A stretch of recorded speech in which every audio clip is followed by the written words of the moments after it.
Alright, y'all, so I have to sincerely apologize to anyone that watched the video right before this one and how abruptly it ended.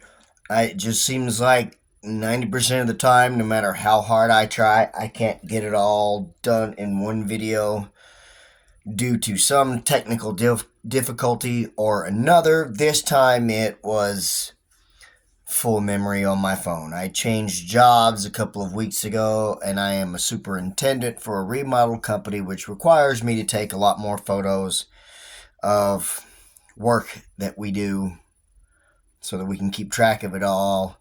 And then I went to an expo this weekend and took quite a few photos and videos. So, with limited memory comes limited record time, which seems at this point is about just under 5 minutes. I absolutely apologize for breaking this thing up because I wanted to do it all in just one fell swoop, but we're going to grin and bear it and get through it. So let's go ahead and move this critter right here. Like I said, I say the best for last, and there are quite a few of you who are probably ready to see this one here. This is my highly suspect female T. Celedonia Gemma. She's been needing a larger house for a while, and we're going to do that now. And then once we move her, I say with air quotes because I'm not sure, we're going to put another critter in this house. So let me get reset up and let's get her moved before we run out of recording time again. All right, y'all, so here goes. Let's move Miss Gemma into her new home. Hopefully this will go quite well.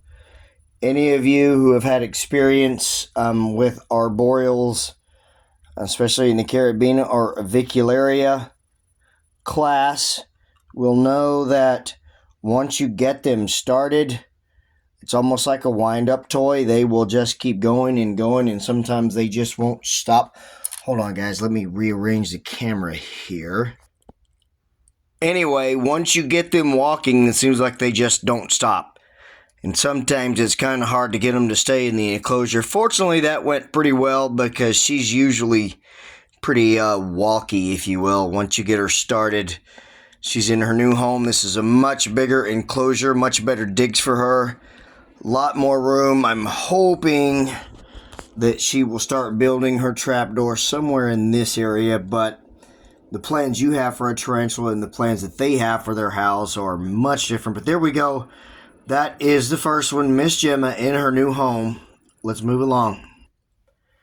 Alright, y'all. So one thing I just wanted to touch upon with the Typhloeana, or however you pronounce it, genus, from my experience, something that I have noticed is they make those trapdoors, but as they grow, just like their molts, they outgrow them and they will destroy them and rebuild new, which this one has done. There is the old one right there, and then the new one attached to it. Of course, it's not too happy about me tearing that stuff up, but that's what we've got to do to get it out. So let me get everything repositioned. Let's get it in its new home.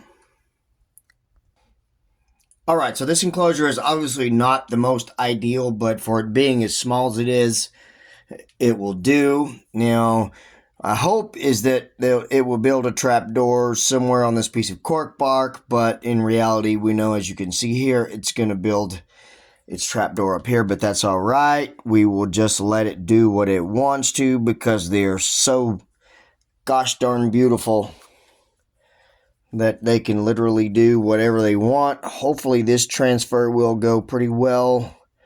One thing I will note about Celedonia is on occasion they are jumpy, as in they will jump. So you got to be really careful with that.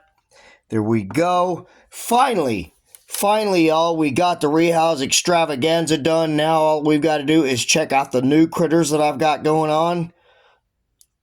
That's coming up. Don't go nowhere.